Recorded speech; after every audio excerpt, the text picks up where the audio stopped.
बातमी येते मुख्यमंत्री एकनाथ शिंदे यांच्या संदर्भातली रामटेकमध्ये ते प्रचार करणार आहेत। 7 एप्रिलला रविवारी मुख्यमंत्री एकनाथ शिंदे रामटेक मतदारसंघात प्रचार करणार आहेत। रामटेकचे शिवसेनेचे उमेदवार राजू पारवे यांच्या प्रचारार्थ मुख्यमंत्री सभा घेणार आहेत।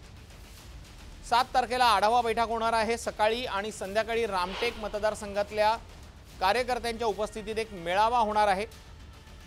राजू पारवे यांच्यासाठी थेट मुख्यमंत्री मैदानात उतरलेले आहेत।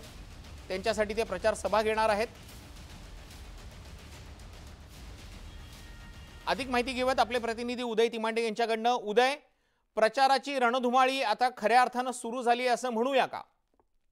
अगदी खरं आहे। प्रचाराची रणधुमाळी आता खऱ्या अर्थानं सुरुवात झालेली आहे, कारण पहिल्या टप्प्याला 19 तारखेला मतदान होणार आहे आणि त्यासाठी प्रचार आता पहिल्या टप्प्यातला शिगेला गेला अशी स्थिती आहे। कारण सर्वच बडे नेते आता विदर्भात ठाणं मांडून असल्याचं चित्र आहे आणि याच पार्श्वभूमीवर आता 7 तारखेला जे आहे ते राजू पारवे यांच्या प्रचारासाठी स्वतः मुख्यमंत्री दिवसभर नागपूरमध्ये असणार आहे आणि सकाळपासून संध्याकाळपर्यंत विविध वर्गाची भेटीगाठी घेऊन सभा देखील मुख्यमंत्री घेणार आहे। खरं तर पहिल्या टप्प्यातल्या 5 जागांपैकी रामटेकची जागा जी आहे ती शिवसेनेकडे आहे आणि त्या शिवसेनेच्या प्रचारासाठीच आता मुख्यमंत्री थेट रामटेक येथे दाखल होणार। त्यामुळे आता पहिल्या टप्प्यातला प्रचार शिगेला गेलेला असंच म्हणावं लागेल।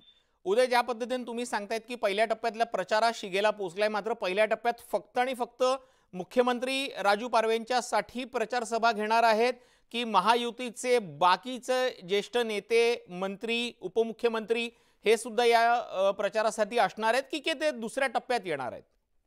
सर, अगदी खरं आहे। पहिल्या टप्प्याच्या प्रचारासाठी जे आहे ते महायुतीचे सर्वच मोठे नेते म्हणजे उद्या अमित शहा जे आहेत ते गोंदियाच्या दौऱ्यात असणार आणि गोंदियामध्ये त्यांची सभा होणार आहे। त्यानंतर पंतप्रधान नरेंद्र मोदी देखील 10 तारखेला किंवा 14 तारखेला जे आहे ते रामटेक लोकसभा मतदारसंघामध्ये कणान येथे सभा घेण्याची शक्यता आहे। मुख्यमंत्री येतात। आज अभिनेता गोविंद जे आहेत ते महायुतीच्या उमेदवारांच्या प्रचारासाठी नागपुरात दाखल झालेले आहेत। त्यामुळे महायुतीचे जवळजवळ पंतप्रधानांपासून तर उपमुख्यमंत्री देवेंद्र फडणवीसांपर्यंत सर्वच नेते रामटेक असेल किंवा पहिल्या टप्प्यातील नागपूर असेल, भंडारा गोंदिया असेल, गडचिरोली असेल, इतर सर्व ठिकाणी जे आहेत ते सभा घेऊन पूर्ण हे मतदारसंघ। अगदी खरे उदय, तुम्ही सांगता त्या पद्धतीने विदर्भावरती आता भाजपाच्या आणि महायुतीच्या नेत्यांनी आपलं लक्ष केंद्रित केलेलं आहे आणि म्हणूनच पंतप्रधान, केंद्रीय गृहमंत्री यासह मुख्यमंत्री, उपमुख्यमंत्र्यांच्या सुद्धा विदर्भामध्ये सभा होणार आहेत।